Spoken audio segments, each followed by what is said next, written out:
Welcome one and all to Last Stop Penn Station podcast featuring Cary, Silkin, and Ian Riccaboni.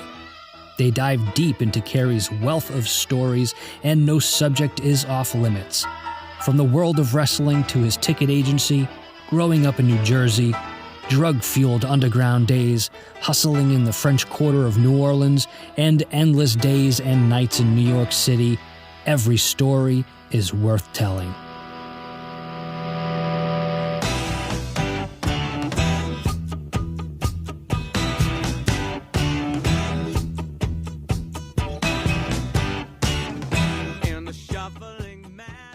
Welcome, everyone, to the maiden voyage, the maiden journey of Last Stop Penn Station. It's Ian Riccaboni and the subject of this wonderful endeavor, Cary, Silkin. Cary, we're doing this to help tell your story and the interesting life you've led. Well, I can't believe we're actually doing this. This is, or maybe this will even never come out. This may never come out. We've been talking about this. I've been talking about this as long as I've known you. And even before that, thinking about these memoirs, of course, Ring of Honor and pro wrestling, and just some of the misadventures, some terrible times and some treasured moments, past and present, that have happened in my life, and as well as some cool stories about some music and sports and life, love, and the pursuit of happiness. And here we are.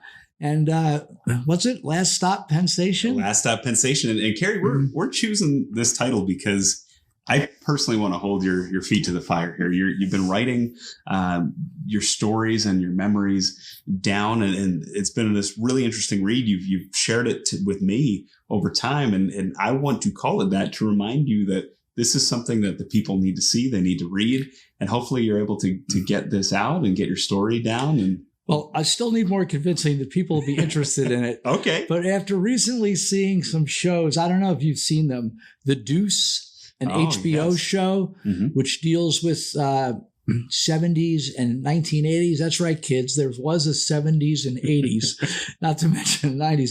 But what New York City was like then. And I was part of it, sort of the underbelly, when I was doing my ticket scalping routine on a daily basis. But there's so many stories in there. And so I'm going to let you, before I go off on a tangent, I'm going to let you direct us a little. Absolutely. And I think the easiest way to describe you, Cary, and for the folks that might be joining based on your wrestling ties, is to connect it back to wrestling. And that's something that, of course, I've been the lead announcer for Ring of Honor now for almost 3 years. Cary, you helped found the company, you became the sole owner of the company, and really steadied the ship and got to safe harbor during times when, on the outside, fans saw Bryan Danielson, Nigel McGuinness, Samoa Joe. They saw all these great stars and these amazing matches and moments occur. But we all know, or you and I know at least, and we'll share this with the folks listening, that things maybe weren't always as rosy, or maybe some of the best times were not the ones seen on camera. So that's for sure. And people look at my era of Ring of Honor, or the ones that care about it, and look at it historically. It was like one of these bands that was a critically acclaimed darling, but financially it never really clicked.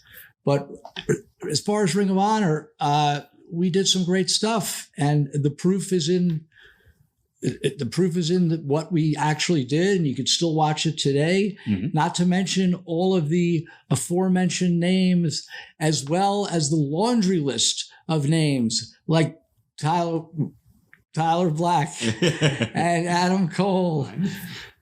Tyler Black, Adam Cole, Kyle O'Reilly, Bobby Fish, you name it. You can see them every week on NXT and on the USA Network. And I mean, we think about, all the stars that we have in Ring of Honor that helped sell out Madison Square Garden. Right. Marty Scurll, Jay Lethal, Matt Taven. It's just, the list continues. And that's one of the traits of Ring of Honor, where every era, there's sort of been a refresh and a reset of talent. Yeah, they put a fork in us so many times, going back to when we lost, Samoa Joe and CM Punk within a few months of each other.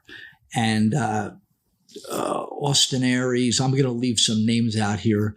Austin Aries, Jamie Noble was there, and guys would come and guys would go, and it would always leave. When guys left, there would be space opened up for other guys to hopefully elevate. Probably the granddaddy of them all was the night in New York City in September of 2009, when we simultaneously lost Brian Danielson and Nigel McGuinness were both leaving on the same night. And that alone is a huge, how did we survive that? But it made way for guys like Davey Richards and Eddie Edwards. And that's when Tyler Black was really starting to elevate. And it just continued from there. And we're like the Thanksgiving turkey. The fork's been in us so many times, but we're still here. Yeah, and I want to go to that era. You mentioned Tyler Black, and with Tyler Black joining the company, joined in September of 2007. In October of 2007, about 12 years ago today, we mentioned some of the high points, the Samoa Joes, Daniel Bryans, Brian Danielson's, Tyler Black obviously coming into the company, developing into a huge star. But we're going to actually start this podcast with sort of one of the lower points. And it's one of my historic curiosities. And it's kind of where all your worlds intersect. Sin City, Las Vegas, Nevada, Ring of Honor growing, heads west for the first time in 2007. It sounds like a fairy tale. Right. During that period of time, leading up to that, we had expanded from Philadelphia, Boston, New York, to doing Chicago and Detroit, which was, that was a big deal, in Dayton, Ohio, and some other cities, Buffalo. And this opportunity came to go to the West Coast. It was a strange events that led up to it. There was a convention that was being held, and if we did our research better, we could have looked up the names of the people running it, but they're probably either missing or in jail. Oh my goodness.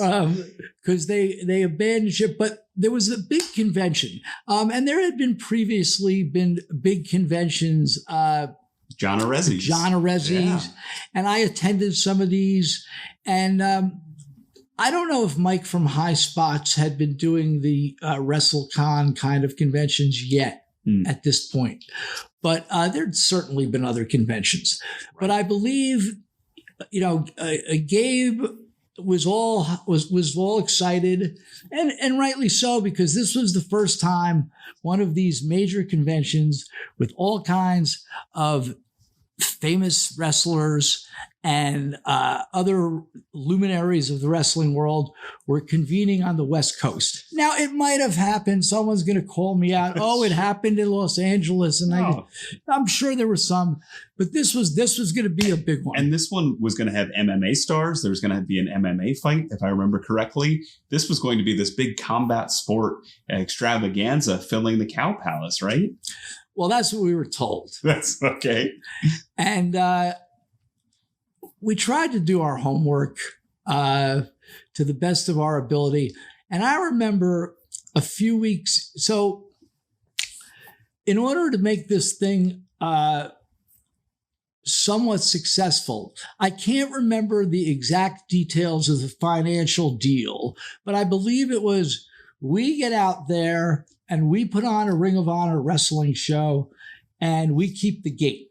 Okay. The building had been rented, and the Cow Palace, as legendary as it I think it's still there, right? It is, yeah. Right. And I knew the Cow Palace not only from wrestling, but as being an avid roller derby fan. Okay. And in the 60s and 70s, the roller derby epicenter of the world was San Francisco with the San Francisco Bay Bombers. Ah, okay. And they would do, just like there would be their house shows would go around various cities of the San Francisco Bay Area within like a couple 100-mile radius. They would have like once a month at the Cow Palace was the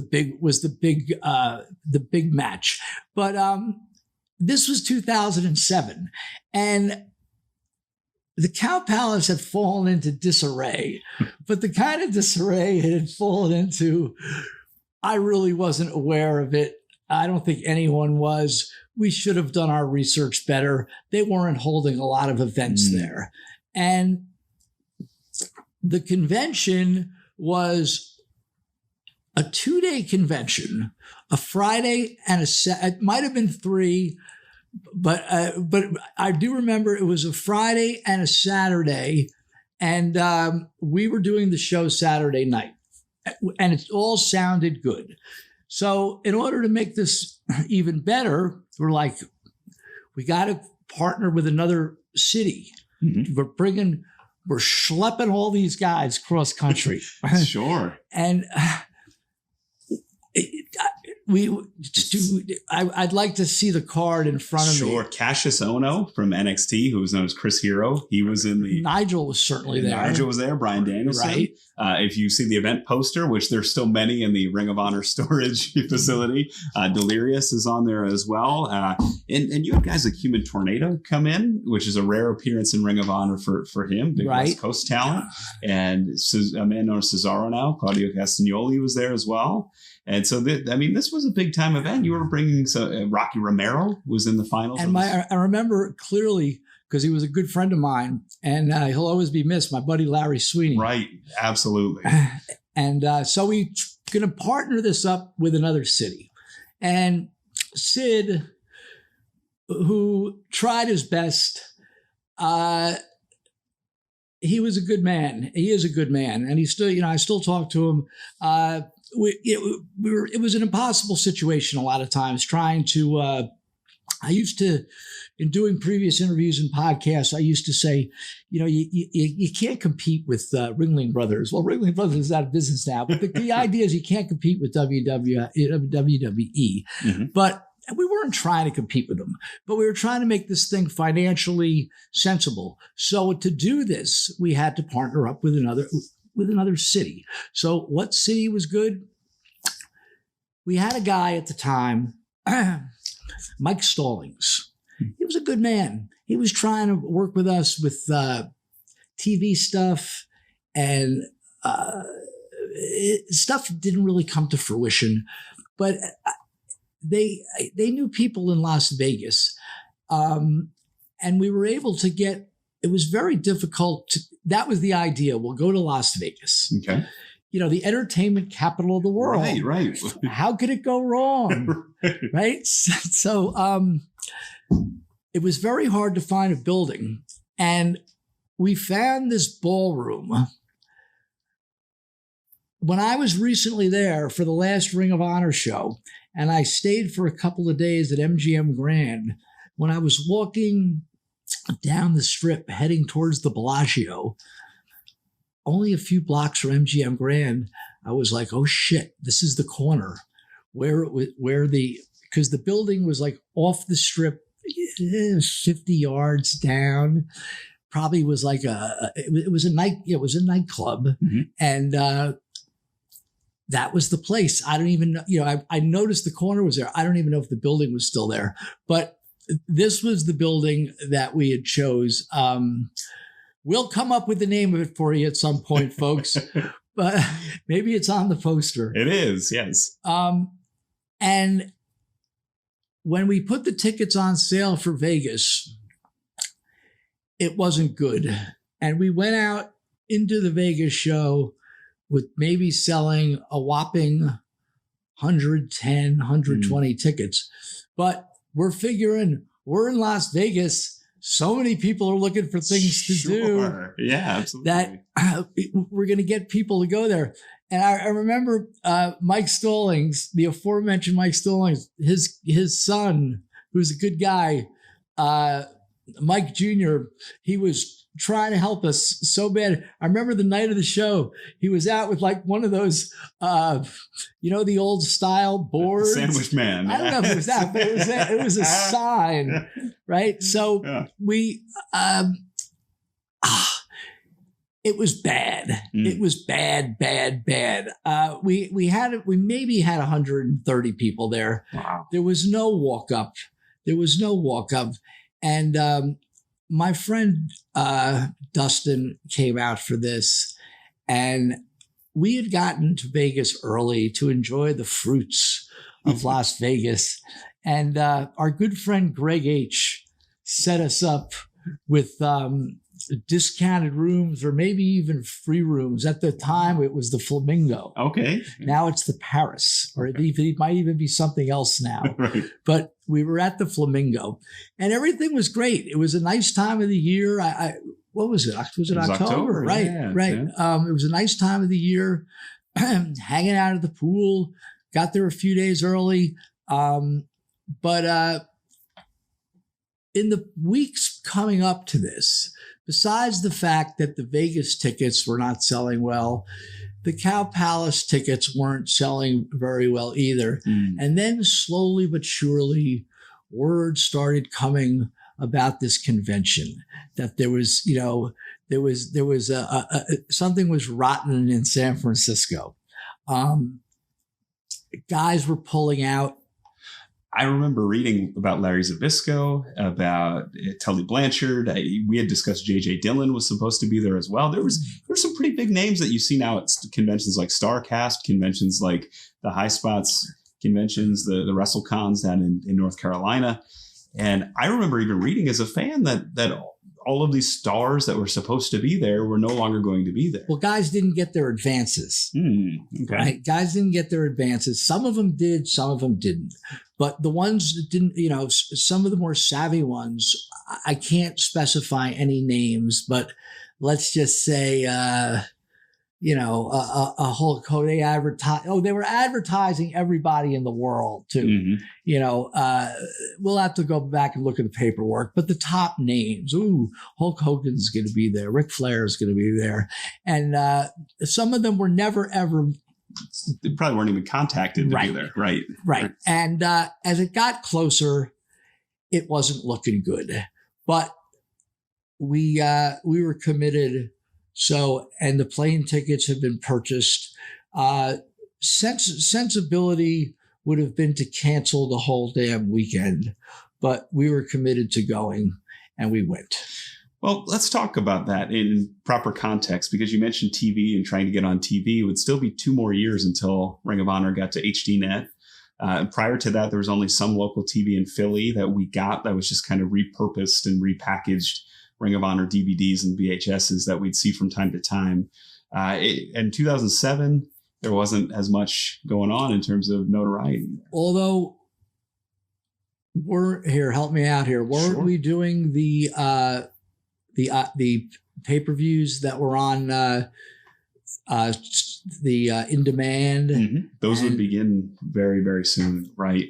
And that would. Had that happened yet? The Age of the Fall was in September of 2007. Okay. And so that was the famous bloody scene as Briscoe dripped blood onto Jimmy Jacobs and Tyler Black. One of the most iconic scenes in Ring of Honor history, which kind of shows you over time, you lose the stars, but then these moments happen that create new stars. Well, we didn't have a lot of exposure to the West Coast, that was for sure. Sure, absolutely. So that you take this trip to Vegas, and what's the first thing that strikes you as you go to Las Vegas? You're a man who grew up in New York, that's used to the characters. You really found yourself in New York City after being a hustler and ticket seller in Louisiana, trying to find your way, which I'm sure is a story we'll get to another day. But what's the first thing in Vegas that reminds you of being back east, even though you're in the middle of the desert? Well, I had some familiarity with Las Vegas, and I'd been there, a number of times prior. I don't mind a little bit of casino gambling and the other delicacies Vegas has to offer. there's a good sex scene there. There's, I wasn't using drugs or drinking at the time, but I like the idea of, warm weather and being able to throw some dice and hanging out with my friends and, hoping things would turn out okay. And like I mentioned, we had gotten there a few days early and we were just hoping for the best and just having a good time. Yeah, and it was a great card. I mean, if you go back and watch the DVD in Las Vegas, it's the Survival of the Fittest, 2007, and you have Chris Hero going on to win it. Now he's in NXT as Cassius Ohno, and really just a tremendous card. But again, it seems like it's one of those watershed moments in Ring of Honor history, kind of where we are now, I would say, where there's a lot of folks counting us out, and there's clearly the workhorses and the talent to get where we want to go and need to be. But it just seems like one of those moments where it was just kind of a reset and resetting expectations maybe. Yeah. And at that time in 2007, financially, we're talking about this being a major financial disaster, but the entire run of my Ring of Honor up until that point, going back to the critically acclaimed, but financially hadn't been doing good. It had never really been doing good. And this was already been a good 3 years when I was under my full ownership. And the company never really made any money. But fortunately, because of my other, because of the ticket business and my passion for the product, and I knew we had a good thing. There's no doubt about it. I knew we had a good thing. And my love of the business. And I've said this many times, a college kid, a high school kid that had just basic mathematic knowledge would have been like, hey, this is not a very good business thing. But we were hoping for the next break. The DVD business was good. We had this deal coming up, or it was going on with Ken Gelman, getting some exposure. And we were just hoping, and we're trying to hang on. But so when we went actually going out to Vegas, I think I flew out with Sweeney. He was my good friend at the time. And all was fun. It was all fun. Yeah. It was all fun. I don't know the specifics of when everyone arrived, but when we did the show, I could remember one thing about the show more than I remember about the matches themselves. Sure. We're in Vegas, right? I'm not drinking, but Bobby Cruz will have a drink. Okay, Bobby Cruz. So, the ring announcer for Ring of Honor. Yeah. My good buddy Bobby, Double B. Double B for beanbag. I don't know about that, but it's a Double B. Yes, Bobby. I was feeding him rum and cokes. Okay. Because if I was the one who should be getting drunk once we saw that there was 130 people in the building and what this is, and Gabe had booked like half the Russian army to be there. All these guys we got to pay and fly in. It was quite a sizable card. I mean, Survival of the Fittest alone, you have 6 in the main event. That means you have at least 12 to get into the main event total. So if you go on and you look at there were so many guys there. So I was the one who should have been drinking because that'd be the only way to get through this. But I was not drinking and hadn't been drinking. And but I'll let Bobby Cruz have some drinks, even being the ring announcer. Let's have a good time. Let's make the best of it. And I remember giving him a rum and coke. He'd be like Homer Simpson, like seeing a donut. A donut sign. He'd be like, ooh, yeah.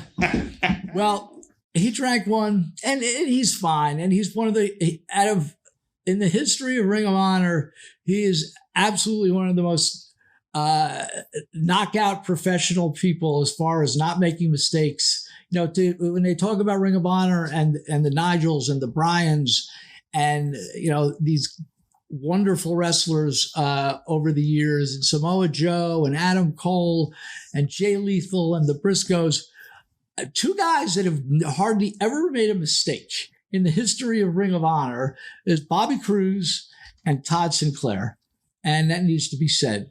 But and we've traveled. I used to drive with those guys, and we would have some fun.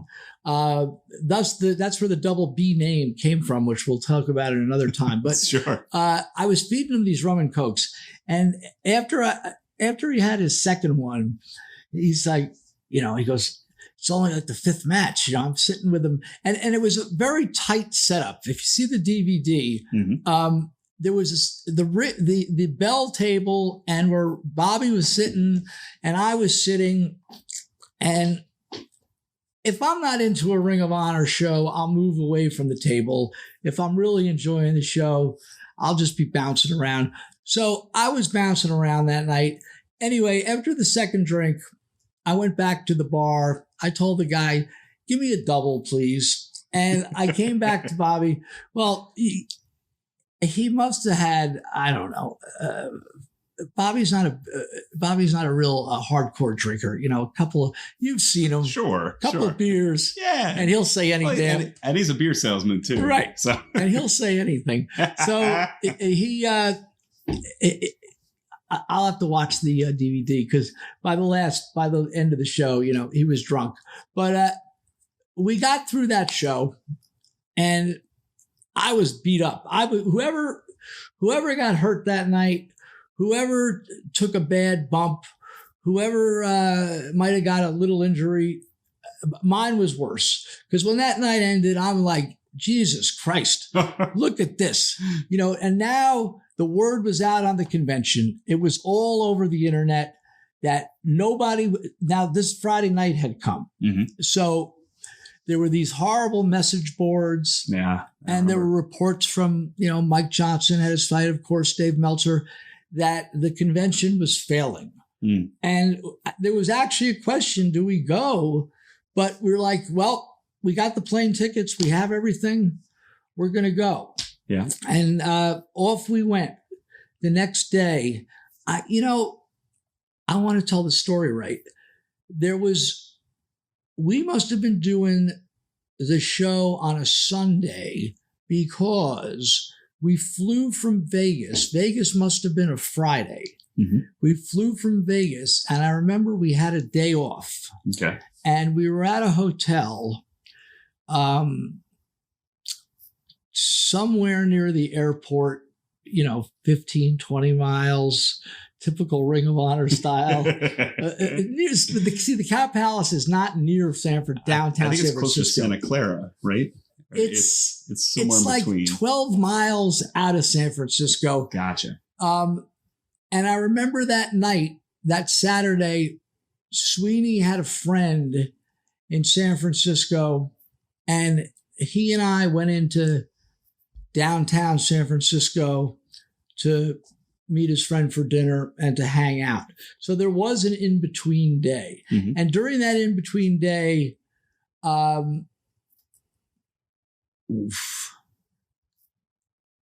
we went to the convention. Some of us, really? We went to the convention, and it was like walking into the worst flea market that you've ever seen. Worse than Q-Mart, right? In Quakers. Way worse. There's people there at least. And I'm thinking, well, we're going to set up. We're going to be selling DVDs like crazy. Yeah. And it was bad. It was bad. What were the names of those two wrestlers? The Headhunters? The Headhunters, yeah. They were a Brief Cup of Coffee in WWF and Puerto Rico. They were in ECW also? They were in ECW, right. Yeah. They were there. I remember Zabisco. I can't, it's like we got there and I'm looking around. I'm like, look at this shit. Yeah, I remember that was the same weekend Lex Luger had the incident with his neck that left him. Okay. I know he was advertised for the event. That event was cursed. Yeah. Even the folks that tried to make it. Which leads us to Sunday. And that was the night of our show. And we had sold some tickets. Mm-hmm. And there's the giant cow. Now, the convention was held in an annex, we're thinking, the weeks before, we're thinking, ooh, Cow Palace Annex. This is going to be a beautiful, beautiful building. Right off to the side or right off to, yeah. It was a ramshackled piece of garbage. And we went into the Cow Palace itself, which was sort of cool. Yeah. There it was, this big arena where Pat Patterson and Ray Stevens, look them up, kids, had all these great matches. Roy Shire, the great San Francisco promoter, that was his main building. And as I said, the roller derby was there, and every major concert. Absolutely. I don't care if it was Led Zeppelin or Elton John or whomever. I believe the Beatles played there. That's right. The final concert. No? Very good. Very good. Everyone played at the Cow Palace. So, and I dragged our lighting guy out. I wanted things to be right. Sure. And there we were. And what the hell? I think we told whoever wanted, it was a question of, do we want to insult the fans that bought tickets by inviting anyone into the show? And my memory is not clear on it, but I think it was like, just come on in. Yeah. And who's going to get mad? Sure.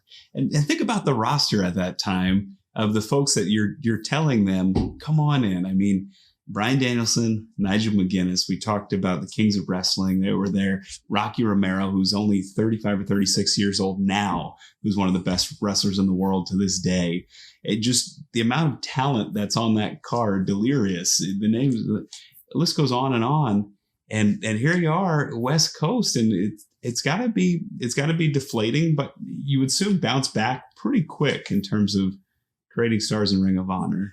It was fun being in the building. I remember that I was able to shake off the Vegas thing and shake off you're in the middle of a disaster. How do you deal with it? Well, maybe it was the atmosphere. I remember Dave Meltzer. That was one of the first times, the first time I met Dave Meltzer. And, the right people were there. And it's funny, as big as the building is, there were people that weren't sitting at ringside. Oh. And I remember walking around telling people, come on, sit downstairs. And it was a decent show. You'd know better than me. I can't remember any specifics. I do have pictures from that show. Yeah. But Nigel and Bryan Danielson are right there smack on the cover. I mean, just having those two anywhere near each other is electricity, and it's the showdown at the Cow Palace. You can find the DVD. It's been out of print. I know we're working. Ring of Honor is to bring it to the Honor Club. Over time, the music is actually what's keeping those events from being quickly added to Honor Club. Right. So that's kind of a moment in Ring of Honor's time that's always been curious to me. You mentioned some names. Gabe. When you mentioned Gabe, can you tell the folks who might not be aware of who Gabe, who's with Evolve right now, who Gabe Sapolsky is? Gabe Sapolsky was the original booker of Ring of Honor, and I need to correct you. I was not a founder. Oh, okay. I came in shortly after. You were a silent partner. Not out of the gate, out of the gate. Sure. But Gabe was the booker. Now I knew Gabe and the other gentleman from the original ROH, the founders. I knew them all from from going to ECW. Sure. Because I was an ECW fan. You can see me sitting in. If you're looking at the hard camera of ECW. I think it was section D, but it was on this side. I had 6 seats in the front row. There's one particular show of when Eddie Guerrero's last show there, and I hug him. Uh-huh. But so I knew Gabe and the other guys from going to ECW. Mm-hmm. Gabe was working for Paul Heyman. Sure. And he's sort of his protege. He was his protege, and that's where I knew them from. And when ECW folded, and the Ring of Honor idea came up, I approached them about getting involved because I thought it might be viable at the time, and they weren't interested at the time. But getting back to Gabe was the original booker, and he had a really good eye, and he still does. Has Absolutely. A really good eye for talent. Yeah, and he would whatever was available via the internet. I don't think there was a YouTube yet. No, I was illegally downloading things through back channels at the time on torrents. That's what they call them. But. And he would be in contact with various other people in the business, and he would get word on guys that were, becoming a little bit of a thing, Jimmy Jacobs. Right. Who was Colt Cabana. Yeah. And he was on top of that, and he was a major part of Ring of Honor's success in this period of time. I had nothing to do with the booking. I looked at myself as a producer. So what is a producer? You see a movie and it says produced by so-and-so. A producer is the one that arranges the best writers, the best lighting people, the best actors, the best performers, so on and so forth. So Gabe was the booker, and he would provide these guys. He just had a good eye, and for the most part, he was right a lot of time. Most of the time. So he was integral. He would get out of hand now and then. But that's okay. He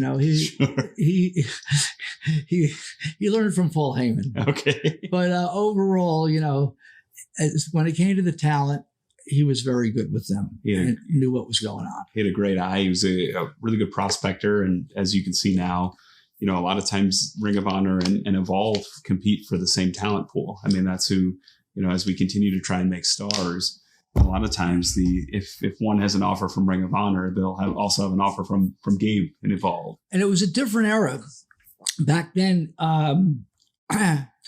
Ring of Honor at that time, it was such a different. Think about it, Ian. It was such a different landscape. You had TNA, and you had some other smaller companies, and there were some companies in England, but compared to what's going on now, there was very little. Ring of Honor was one of the places to be. The next step up would have been TNA because of their TV deal. Sure, they were on Fox Sports Net and soon to be on Spike after that. Yeah. But right out of the gate, I quickly learned the hard way, or it was just the facts of life, that WWE was keeping a hard eye on what was going on Ring of Honor. Sure. As well as, and TNA also. Right. So we had to accept the fact, and it still stands to this day. Absolutely. That we're I don't think minor league is the right way to put it. We're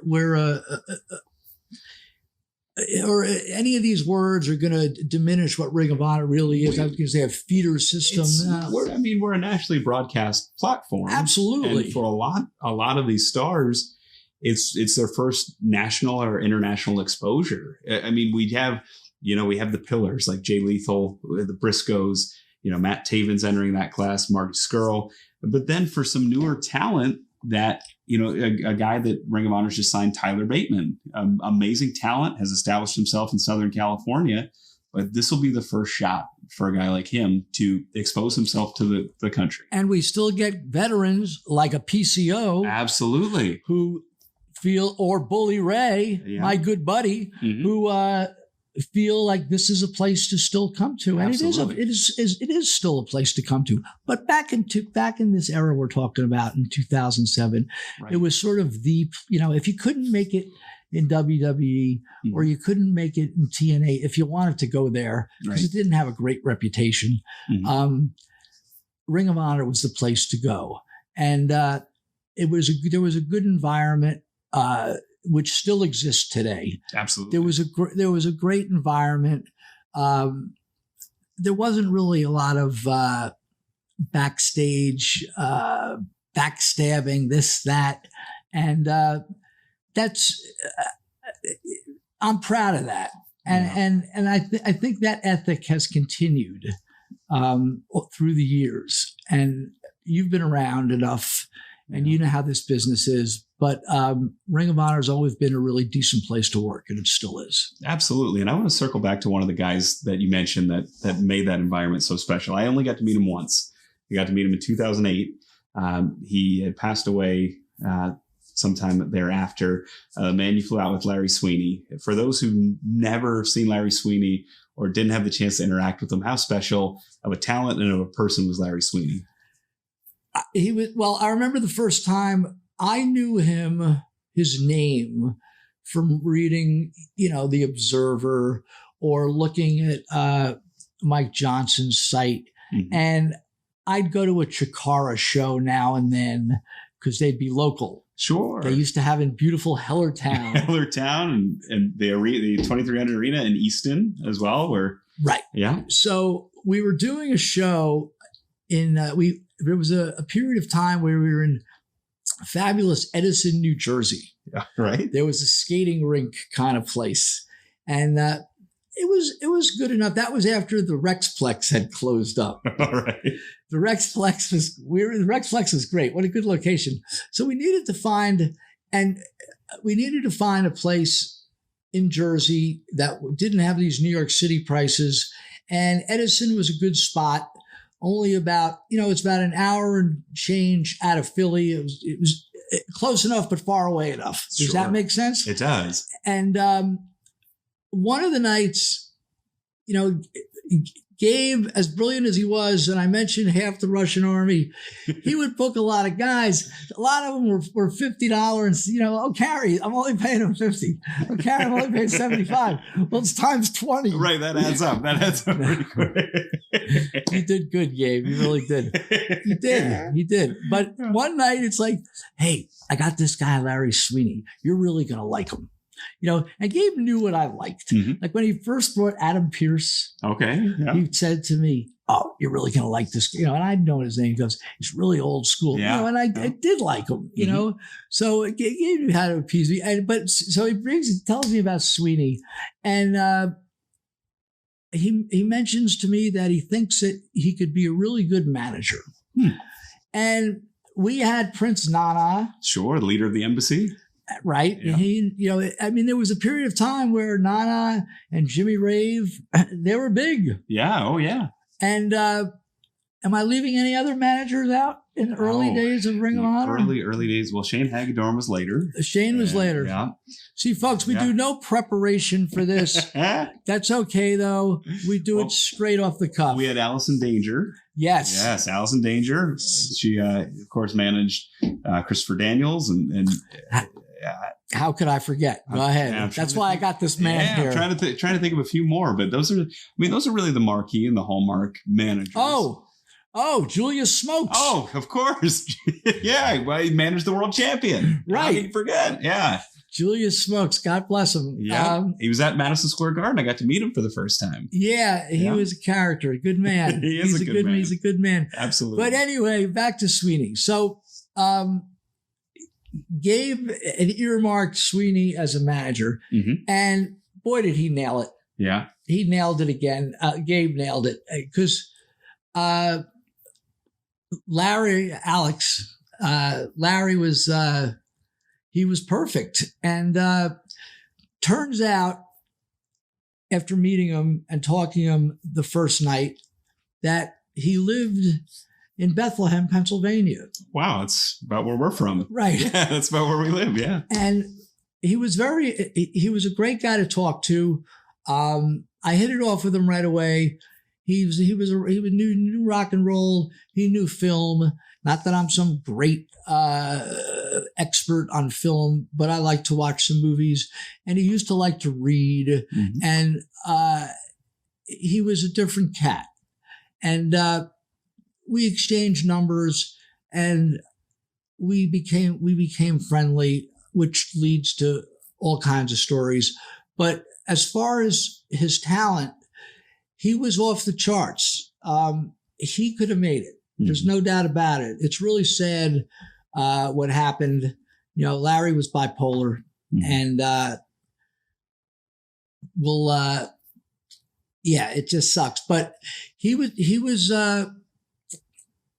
if he wouldn't have had this problem, I could certainly see him of making it anywhere. Right. Colt Cabana says that's the one guy that he would guarantee would be a millionaire right now, whether it be Ring of Honor, WWE, AEW. There's a place in wrestling for guys with talent like Larry Sweeney. I think back to I know he's not your best friend, but there's that little clip on the Ring of Honor YouTube of just Larry Sweeney and Ric Flair doing a strut off. And in 15 seconds, you can tell just by the way he carries himself, the composure, his face, he just oozes charisma. The one night I felt really bad, and you can't see the poster. I'm looking at the wrestler. Yeah. Right. When we filmed the wrestler movie, which is a whole nother, we'll save for another time. We'll do that one. They wanted Sweeney to be the ring announcer. That's interesting. You didn't know this? I didn't know this. No. And he was fitted. Darren Aronofsky had the wardrobe people fit him, and they had him like in a white tux kind of thing. And we did the show in Dover, New Jersey. It was filmed over 2 nights, and the show was funded partially by the movie people, but we also sold tickets. They wanted to have their extras. That was another problem we had there. They wanted to have their extras and I was like, well, wait, we sold the first. That's another story. Sure. But Sweeney, we had enough fans there. We sold maybe a couple hundred tickets, and we filled the building. We comped the shit out of Dover. We went to the mayor of Dover, the fire department, the police. Well, the selling point was that Mickey Rourke and what was the chick? Marissa Tomei. How could I forget the beautiful Marissa Tomei? Absolutely, who's Academy Award winner. Right. Yep. We're in town. Yeah. So that was why the people wanted to go there. Sure. Not necessarily to see Ring of Honor wrestling, but we filled the place. And moments before, we had once again a couple hundred true diehard Ring of Honor fans. Yeah. And right before they were going to film the scene with Sweeney, this was not staged. It was done in front of a full house. Right. I said to Gabe, and I said to Aronofsky, I go, he's going to get booed. Or there's going to be a reaction. Not the reaction they wanted. They just wanted the ring announcer normal reaction. Because this was 2000. You might get cheered. Sure. This is about 2007, right? This is when, he's going to get a pop. There's no doubt about it. Yeah. And Gabe thought for a second. He's like, shit, you're right. And we quickly switched over to Bobby Cruz. Wow. So that's how Bobby Cruz got a film credit. That's how Double B got a film credit. Okay. You didn't know that? No, and I bet that probably, if I know Bobby, like I think I do, that probably got under his skin a little bit that he wasn't chosen to begin with. Yeah. And I know we're jumping around a little, but these things pop in my brain. We went to the premiere at Lincoln Center. Oh, wow. Okay. And Bobby went and I went. That's amazing. To see our names on there. And that was it was quite an experience. But Sweeney was a really good friend, and what a great talent.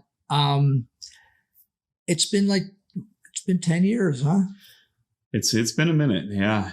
It's I believe 2009 was about the time, if I remember correctly, in Houston, where some of the things started to pop up, if I remember the timeline correctly. So it's been a minute. I know he's deeply missed in Ring of Honor, and in this landscape today, when there's no shortage of companies that are looking for great talent. I mean, he could do it all. Whether you watched him in Ring of Honor or Chikara or everything in between. He was such a fun guy, and he he was knowledgeable about rock and roll, but not an expert. Mm-hmm. So just like I'll shove rock and roll, certainly you're this man's very knowledgeable, but I'll shove my favorites at Ian and Larry. And Larry was very receptive mm-hmm. to, and I would drag him to different shows. I dragged him one time. We went to Europe we went to see 2008. It was the 40th Jethro Tull anniversary. Oh, wow. Okay. And we went to London. And prior to that, we went on a couple of days for a frolic in Amsterdam. Oh, my goodness. Where his sister was going to school there. Really? Okay. Yeah. And that was a nice trip. But yeah, Sweeney used to like me to tell stories because I would be telling him stories, from my days on the street, and he would get a kick out of it, and he's missed. Is there any characters? And I know over time, I know the Last Stop Penn Station is going to be detailing some of your interactions with some of the wild and outrageous folks that you've met. Is there anybody that reminds you of Larry? You and I talk about, some of the great characters that you've met. Is there anybody that jumps off the page? Well, when he was at his best, he was fine. Mm-hmm. He was a good man. When he was at his worst, which I got to see, he was very unpredictable. There was a lot of guys when I was working the street that were very unpredictable. Radio John pops into mind. Okay. Radio John was a good guy. He would be seen at Madison. Madison Square Garden, Penn Station was the epicenter of the ticket scalping world. But my title, Last Stop Penn Station, the ticket scalpers, and we're talking in the 80s here. And prior to this, Penn Station was the gathering place for the ticket scalpers. Even if there wasn't an event at Madison Square Garden, okay. It was like you checked into work. Why? Well, there was an off-track betting downstairs, OTB, where you could bet the horses. Okay. And there were certain guys like Silent Sidney and Freddie the Weeper and Gene King and others that would always have tickets on them. So there were hustlers at the Garden. Let's say there was a non-event day. Okay. But on the calendar, the Knicks Bulls are playing Friday. And the Rangers and the Canadians are playing on Saturday. And Ozzy's playing on Sunday. Mm-hmm. Well, guys like Freddie and Silent Sidney and others would have tickets. So the hustlers, including myself, I'm getting away from Radio John. Yeah, no. Radio John just sort of hung out. I'll get to him in a minute. You could go to the Garden and make a payday anytime if you hustled at a non-event. So how did you do that? Well, Ozzy is sold out. The Knicks and the Bulls are sold out. The Rangers in Montreal is sold out. People are walking up to the box office and coming back hearing that the show is sold out. So when people, straights, as we'd call, would be walking up or often walking back, you'd be like, you need Knicks, Rangers, you looking for Ozzy? Or you just throw some names. Maybe Elton John was playing 2 weeks later, whatever they might be looking for, whatever was on the board, sure. As long as it wasn't the Ice-Capades, Disney on Ice, and the wrestling was always a big ticket. Mm-hmm. So, Sidney or Freddie would have seats. So if you could lasso the customer and say, hold on. It was a tough game, but a guy goes there and he's supposed to try to get a couple of Ozzy tickets for his girlfriend, and himself to go, and he can't get them, or want to see Michael Jordan. Mm-hmm. he might listen to you. Sure. And you can make a sale and make a few bucks. But Radio John was a guy who would just hang out. The only thing he was good at was not the only thing. Well, first of all, the way he looked. He was a white male in his late 20s with this giant fro. And this was in the era of the boombox, boys and girls, the big radio. And he was a rock and roller. It would be blasting Deep Purple or blasting Black Sabbath or Led Zeppelin. And John drank. And when he drank and he was off, also, when he wasn't drunk, he was off, but he had a good heart. And John would just be hanging around, and he was just there were a lot of fixtures that were just there. Radio John, he was always there.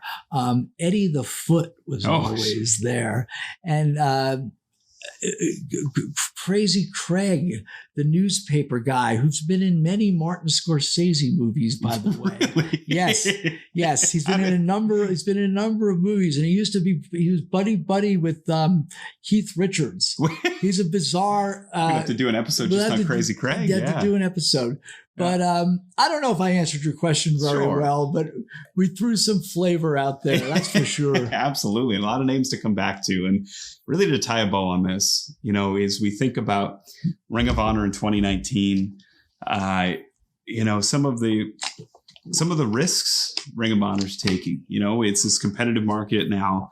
WWE's on top, AEW, 1 million viewers a week, NXT, getting close to there as well. Ring of Honor, a lot of fans catching on Sinclair stations, on syndication, where we know the viewership is around that number also. But, there's some feeling sometimes as Ring of Honor tries new markets like Seattle, like Portland, where, we had a lot of great fans come out, but maybe to the outside fan, the risk isn't recognized of trying something new and trying something different.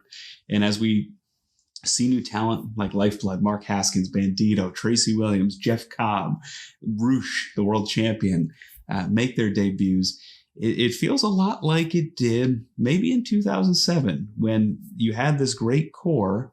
All of a sudden you add Tyler Black, who you from day one is going to be a superstar. You can tell by the way he moves, walks, acts, talks, and you start to add some of these ingredients, but it just takes some time. It does. And after listening to you,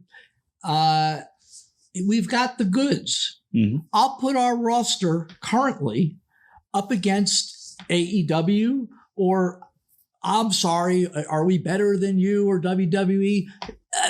We're just as good. Mm-hmm. We have just as good talent. We have great shows. At the moment, we're sort of lost in the shuffle, maybe. But we've always been there. And I know that there's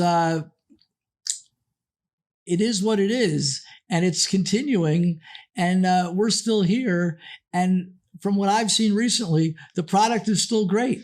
It really is. And I really enjoy talking about the past and now the present and the future with you, Cary. I think too, some of the exciting things we have planned for 2020, not only you and I, but also Ring of Honor, is pretty exciting as well. So I think next time, we talked a lot about the wrestler, and that's always been something I wanted to learn more about, the filming of it, how it was put together, how it was built.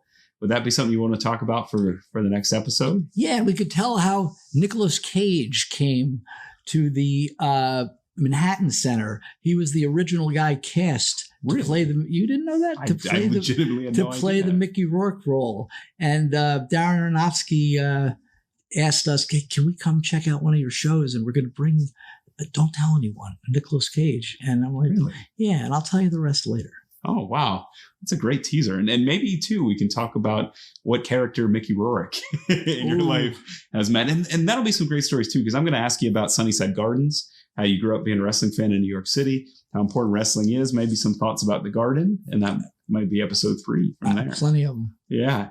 Well, Cary, it's been a pleasure. This has been our maiden voyage, and we'll join you next time with Cary and Ian, Last Stop Penn Station. We want to thank you for joining us and let us know what you think. I know there's feedback options. You can reach out on Twitter. You're at ROH Cary. That's right. And I'm at Ian Riccaboni. And if you're watching this on YouTube, leave a comment in the comment section below. And episode 2 will be coming at you shortly. We'll be talking about The Wrestler, starring Mickey Rourke and almost Nicolas Cage. I had no idea. Yeah. Thanks, everybody. Thank you.